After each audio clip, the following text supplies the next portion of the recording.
আজকে ঈদের দিন আমরা সবাই একত্র হতে পেরে অত্যন্ত আনন্দিত।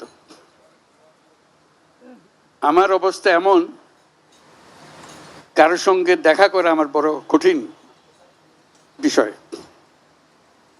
কাজে আজকে একসঙ্গে এতজনের সঙ্গে দেখা করার সৌভাগ্য পেয়ে আমি অত্যন্ত কৃতজ্ঞ।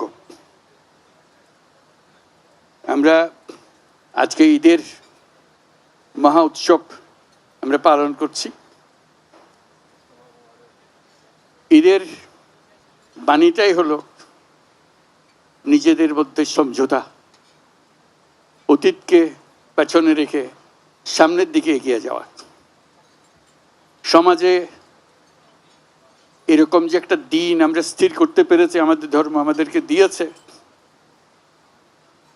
এটাই আমাদের জন্য একটা মস্ত বড় আশীর্বাদ। একটা দিন, এবং সেটা যেমন তেমন দিন না, যেমন তেমন ভাবে দেখা করলে হয় না, কোলাকুলি করতে হয়। এটাই ধর্মের বিধান। আমরা কোলাকুলি করি, সবাইকে আপন করে নেই। আজকের দিনটা আপন করে নেওয়ার দিন।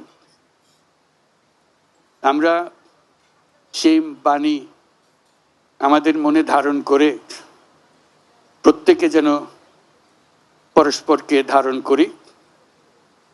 যত রকম দূরত্ব ছিল সেই দূরত্ব থেকে আমরা সরে আসতে পারি।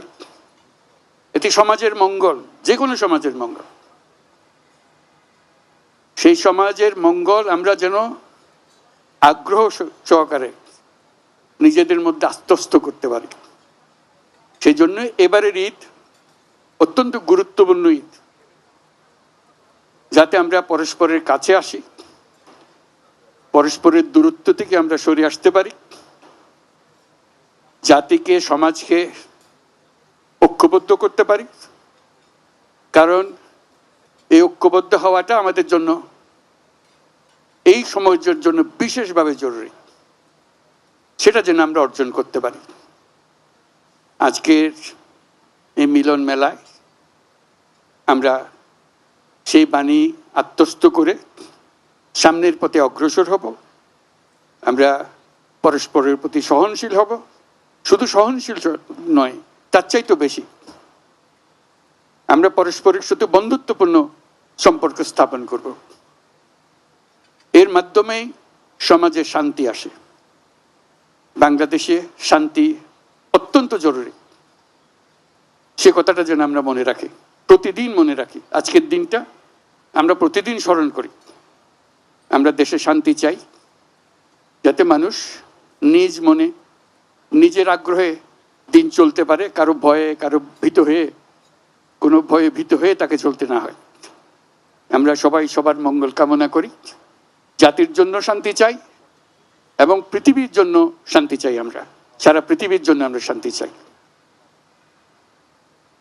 Your Excellencies, I'm just emphasizing that this is a day for unifying the nation, unifying the people, so we can overcome all our distances, all our differences, and build up unity among us.